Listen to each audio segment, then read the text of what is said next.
ले चलते हैं। इस वफाकी वुज़रा मीडिया से बात कर रहे हैं। यही है सेनेट के इलेक्शंस में उसको ख़त्म किया जाए और उस ख़त्म करने के लिए जो सुप्रीम कोर्ट ने कहा है वो ये है कि उन डायरेक्शंस ऐसे इक़दामात अपनाए जाने चाहिए जिससे करप्शन और ये जो बदनुमानी का बाज़ार गर्म होता है ये ना हो। इस सिलसिले में मज़ीद बात के लिए मैं बाबर अवान साहब और फवाद चौधरी साहब को कहूँ। Thank you sir.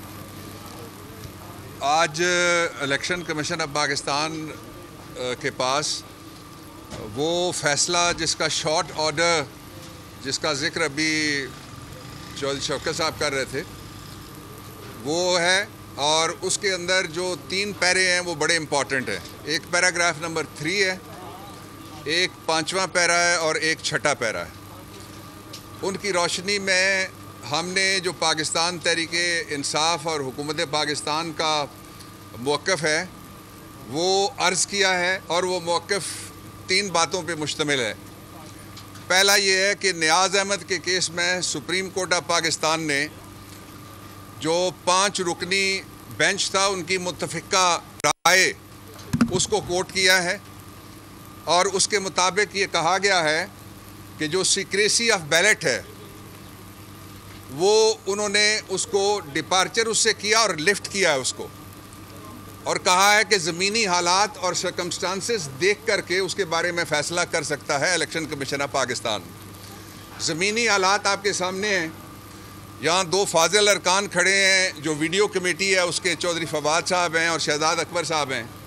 3 सेनेटर्स ऐसे उनको नोटिस हुए हैं जिनके पास वोट ही नहीं थे, लेकिन वो वोट लिए बगैर ही मुंतखब होकर किसी तरीके से आ गए, जिसका मतलब सीधा सीधा है जो आपको उस वीडियो में, जिस वीडियो के ऊपर ये कमेटी बनी है वो दिखाई दे रहा है किस तरह से लोग नोटों के ऊपर किस तरह से राल टपक रही है और किस तरह से गिनती की जा रही है कैमरों के सामने। ये पहला नुक्ता था। दूसरा नुक्ता ये है कि इलेक्शन कमीशन ऑफ पाकिस्तान के पास 5 इख्तियारात हैं आइन के आर्टिकल नंबर 218(3) के नीचे। उनमें से पहला ये है कि ऑनेस्टली इलेक्शन हो। ये सारी सियासी जमातों की तरफ जाता है, ये सारे एमपीज़ की तरफ जाता है, ये सारे वोटर्स की तरफ जाता है कि जिसका वोट है दयानतदारी के साथ उसी को दिया जाए, फिर वो फेयरली इलेक्शन में हिस्सा लें। फेयरनेस का तकाजा ये है कि जिस पार्टी का टिकट है उसके साथ वफा की जाए, और फिर इन अकॉर्डेंस विद लॉ और करप्शन को गार्ड करने के लिए कहता है जो सुप्रीम कोर्ट ऑफ पाकिस्तान के जजमेंट का पैराग्राफ नंबर 3 है वो कहता है, और उसके साथ साथ आइन का आर्टिकल 218(3). तीसरी बात ये है कि ये एक फैसला कुन मरहला पाकिस्तान की तारीख में इलेक्शन फेयर होने के लिए, और फैसला कुन मरहला इस एतबार से है कि ये इमरान खान की गवर्नमेंट वो पहली गवर्नमेंट है जो सुप्रीम कोर्ट ऑफ पाकिस्तान में गई। उससे पहले आइनी तरमीम लेके गई, उससे पहले हमने बाकायदा लोगों से बातचीत की, जो फोरम पार्लियामेंट के अंदर से थे उन सब पे बात की, और कहा कि आपके चार्टर ऑफ डेमोक्रेसी का आर्टिकल 23 कहता है कि ओपन और आइडेंटिफाइबल, काबिल शनाख्त और खुला वोट होना चाहिए। और ये मैं यहाँ ये भी कहना चाहता हूँ कि आइन का आर्टिकल 2A है जिसके ज़रिए से करारदाद मकासद को हिस्सा बनाया गया है, उसकी रूह से भी ये जायज़ बात है, और जो शरई बैत होती है वो भी ओपन होती है। इसलिए ये थोड़े से लोग हैं 1500-1600 जिनके वोट की बात थी। ये आइडेंटिफिकेशन का जो फैसला आया है इस वक्त वो सारा इख्तियार बेसिकली अब एक लफ्ज़ में चला गया 218 के इलेक्शन ऑर्गेनाइज और conduct election commission of Pakistan ने करना है। ये वो बड़ी बड़ी बातें थी जो मैंने आपसे शेयर की हैं, लेकिन इन सब का मकसद ये था कि जो इमरान खान लगे हुए थे शुरू से कि इलेक्शन में एक दफ़ा कम अज़ कम दागे नदामत ना आए सेनेट के ऊपर कि उसके इलेक्शन में कोई ज़मीरों की मंडी लगी है। बिस्मिल्लाहिर्रहमानिर्रहीम। सबसे पहले तो हमारा जो वफद है, हुकूमती वफद है, हमने इलेक्शन कमीशन के ऊपर एतमाद का इजहार किया है।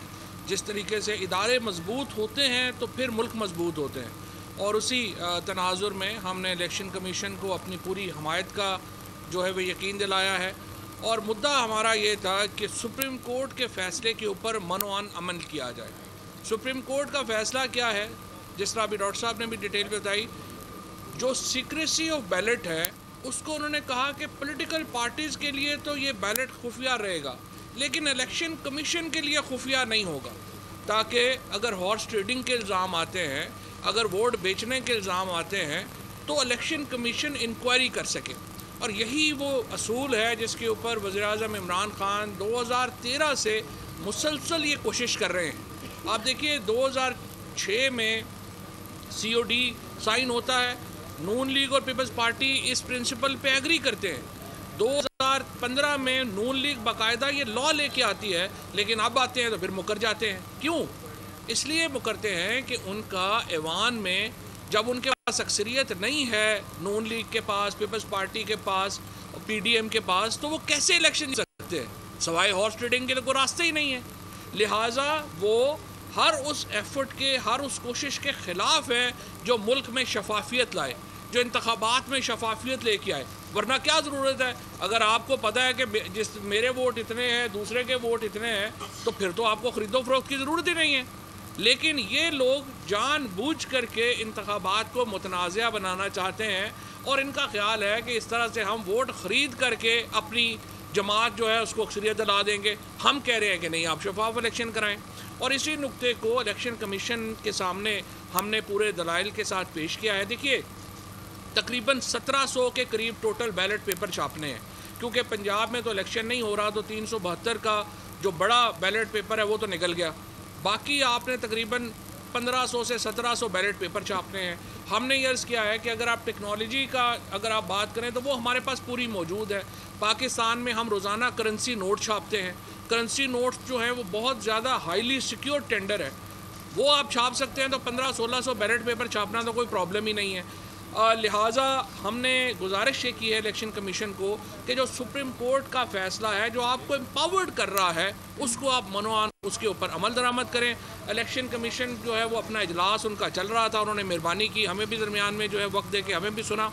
अब वो अपने इजलास में ये फ़ैसला करेंगे। हतमी फ़ैसला इलेक्शन कमीशन ने करना है, लेकिन सुप्रीम कोर्ट की एडवाइस जो है वो बड़ी वाज़े है। वो ये है कि वोट जो भी डालेगा वो आइडेंटिफाइएबल होगा, उसको पता चलाया जा सकेगा कि उसने वोट किसको डाला है। और यही वो असूल है जिसके ऊपर वज़ीर-ए-आज़म इमरान ख़ान ने और काबीना ने ये रेफरेंस सुप्रीम कोर्ट को भेजा था। इसी इस्लाह के लिए जो है हम आज मैं इसको एक मिनट मैं सिर्फ इसको समराइज़ करता हूँ कि जो कानून का मंशा है और वो क्लियर अंदाज में लिखा है कि इलेक्शन कमीशन का ये ड्यूटी है कि वो ऐसा इलेक्शन करवाए जिसमें बदउनवानी। करब फवाद साहब ने कहा हमें मुकम्मल एतमाद है इलेक्शन कमीशन पर, और हम समझते हैं कि वो इंतहाई हर तरीके से कोशिश करेंगे कि बदउनवानी ना हो। और उसमें जो सुप्रीम कोर्ट का आज फ़ैसला आया है उससे एक रास्ता नज़र आया है कि किस तरीके से ये होगा।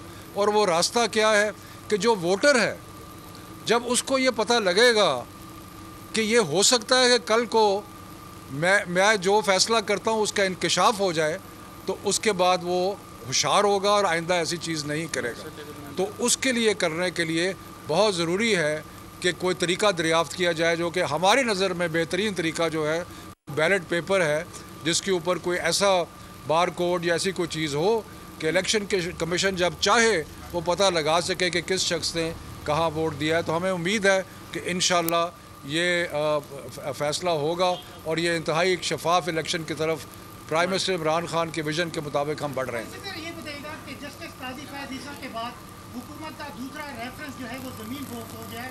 क्या हुकूमत मुआशी मैदान के साथ साथ कानूनी मैदान में भी शिकस्त खोता है? मेरे भाई आपको बात की समझ नहीं आ रही कि वो जो रेफरेंस था उसके अंदर बड़ा क्लियरली सुप्रीम कोर्ट ने ये कहा है कि ये इलेक्शन कमीशन का काम है कि वो कोई ऐसा तरीका दरियाफ्त करें जिससे करप्ट प्रैक्टिसेस या बदउनवानी ना हो सको। और यही तो हमारा तहरीक इंसाफ का मौक़िफ़ है। अच्छा सर, ये बताइएगा सर, जो सुप्रीम कोर्ट का फैसला है उसमें ये कहा गया है कि आर्टिकल 218 और 3 220 के तहत टेक्नोलॉजी का इस्तेमाल किया जाए। अभी फवाद चौधरी साहब ने भी बताया कि आप गए, उनसे बात की। क्या पीटीआई ने बाज़ाब्ता तौर पर चीफ इलेक्शन कमीशन के सामने ये मुतालबा रखा है कि बैलेट पेपर में टेक्नोलॉजी, वज़ीर साइंस एंड टेक्नोलॉजी बताएंगे जी इसके बारे में? बिल्कुल आपकी बात सही है। हमने ये देखिए, आइन के आर्टिकल 220 के तहत तमाम हुकूमत और इदारे इलेक्शन कमीशन से ताउन करने के पाबंद हैं, और उसी आर्टिकल के तहत हमने इलेक्शन कमीशन को ये बताया है कि आपको जो भी टेक्नोलॉजी चाहिए वो अवेलेबल है और हम वो आपको मुहैया कर सकते हैं। जैसा मैंने अभी अर्ज़ किया कि हम तो रोज़ाना पाकिस्तान में करेंसी नोट छापता है स्टेट बैंक, उससे ज़्यादा सिक्योर डॉक्यूमेंट तो कोई और नहीं हो सकता टेंडर। तो हमारे पास सारी टेक्नोलॉजी अवेलेबल है, सिर्फ इलेक्शन कमीशन ने फैसला करना है, 2 घंटे में ये सारे बैलेट पेपर छप जाएंगे। अच्छा फवाद चौधरी साहब, इलेक्शन कमीशन के हवाले से फैसला आया है सुप्रीम कोर्ट का, क्योंकि वो फैसला हम सब ने पढ़ लिया है, आपने ही पढ़ लिया है, ये मुख्तसर शॉर्ट ऑर्डर है और तफसीली फैसला भी आना है, और उसमें कहीं भी ये नहीं लिखा शॉर्ट ऑर्डर में कि ट्रेसेबल बैलेट होंगे या नंबर शुमार होंगे या वो बैलेट का पता चल सके, ये कहीं नहीं लिखा। नहीं, बाबर अवान साहब आप बताएं जी इसके बारे में। जी पूरा सवाल दोहरा देता हूँ बाबर अवान साहब के लिए, क्योंकि ये मुख्तसर हुक्मनामा है, तफसीली फैसला अभी नहीं आया, तो आप नहीं समझते कि इस मुख्तसर हुक्मनामे में कहीं भी सुप्रीम कोर्ट ने नहीं कहा कि ट्रेसेबल बैलेट होंगे, तो इस इलेक्शन के लिए आप क्यों टेक्नोलॉजी लाना चाह रहे हैं, जबकि सुप्रीम कोर्ट ने भी ये नहीं कहा कि इसी इलेक्शन के लिए ये होगा, और ये इख्तियार इलेक्शन कमीशन को दे दिया है, जिसके वकील की आप लोग मुखालफत करते रहे हैं supreme court. Thank you very much for the question. सवाल का पहला हिस्सा ये है कि सुप्रीम कोर्ट ऑफ पाकिस्तान ने कहीं नहीं कहा कि ये इलेक्शन किस तरह से होगा। सुप्रीम कोर्ट ऑफ पाकिस्तान ने वाज़े तौर पे अपने 5 जजेस का एक पिछला फैसला 1967 का 455 if I am not forgetting the page, उसका हवाला दिया, और उसमें ये कहा कि मारूजी हालात को देखते हुए सिक्रेसी को लिफ्ट किया जा सकता है। ये वाज़े तौर पे लिखा हुआ है। This is number 1। दूसरा हिस्सा इसका ये है कि हमने ये क्यों मुतालबा इलेक्शन कमीशन ऑफ पाकिस्तान के सामने रखा, वो इसलिए कि इलेक्शन कमीशन ऑफ पाकिस्तान को 3 पैराग्राफ के ज़रिए से सुप्रीम कोर्ट ऑफ पाकिस्तान ने ये कहा है कि वो टेक्नोलॉजी का इस्तेमाल करना चाहें तो वो करें, और वो सारे ज़राए जो इलेक्शन कमीशन ऑफ पाकिस्तान की दस्तरस में हैं, और पूरी रियासत के सारे यूनिट्स, सूबे भी और मरकज़ भी इस बात का पाबंद है कि वो फेयर, फ्री, ट्रांसपेरेंट, ऑनेस्ट और in accordance with law corruption free election करवाए। इसलिए वो सारे ज़राए जो वफाक के पास हैं, वज़ीर साइंस और टेक्नोलॉजी के ज़रिए से हमने उनके सामने रखे हैं कि जहाँ से भी आपको इमदाद चाहिए, ये इलेक्शन एक ऐसा हो जाए जिसके ऊपर कोई इल्ज़ाम ना आ सके। और दूसरा सबसे इम्पॉर्टेंट बात यह है कि ये हुकूमत के जो इस वक्त लोग यहाँ पे आए, वो इस बात का इजहार है कि हम इदारों की आज़ादी और इदारों की और ज़्यादा ताकत पे बिलीव करते हैं, और हमने किसी और जगह बैठ के कोई बात नहीं की। सीधी वो जगह जिसको इलेक्शन कमीशन ऑफ पाकिस्तान को आइडेंटिफाई किया सुप्रीम कोर्ट ऑफ पाकिस्तान ने, उनके सामने ये मामला हमने। एक मिनट, आपने पूछ लिया, आपने पूछ लिया।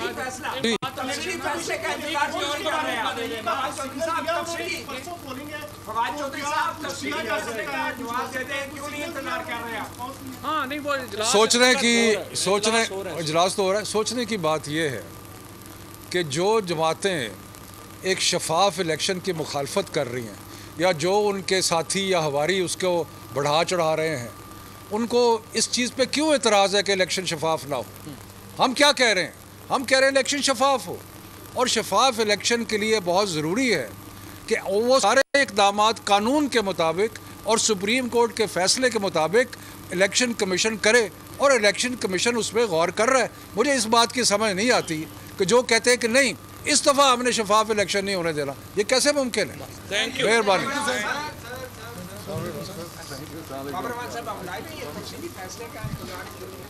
इस्लामाबाद में पाकिस्तान तहरीक इंसाफ के रहनुमा इलेक्शन कमीशन के बाहर मीडिया से बात कर रहे थे। फवाद चौधरी का कहना था कि पीडीएम के पास अक्सरियत नहीं, वो इलेक्शन कैसे जीत सकती है। साथ ही साथ टेक्नोलॉजी के इस्तेमाल पर बात करते हुए उन्होंने कहा कि हम इदारों को खुद मुख्तार बनाना चाहते हैं। हम चाहते हैं कि इलेक्शन कमीशन को इस तरह की टेक्नोलॉजी मुतारिफ करवाए जिससे ये पता चल सके कि किसने किसको वोट दिया है। ये वोट की हकीकत सिर्फ इलेक्शन कमीशन ही जान सकेगा, और जब पार्टियाँ चाहेंगी तो ये हकीकत खुलकर खुलकर सामने आ सकती है। आपको ये भी बताते चलें कि बाबर अवान की जानिब से कहा गया कि हम इदारों की आज़ादी और ताकत पर यकीन रखते हैं, जबकि फवाद चौधरी ने कहा कि आइन के तहत तमाम इदारे इलेक्शन कमीशन से ताउन के पाबंद हैं।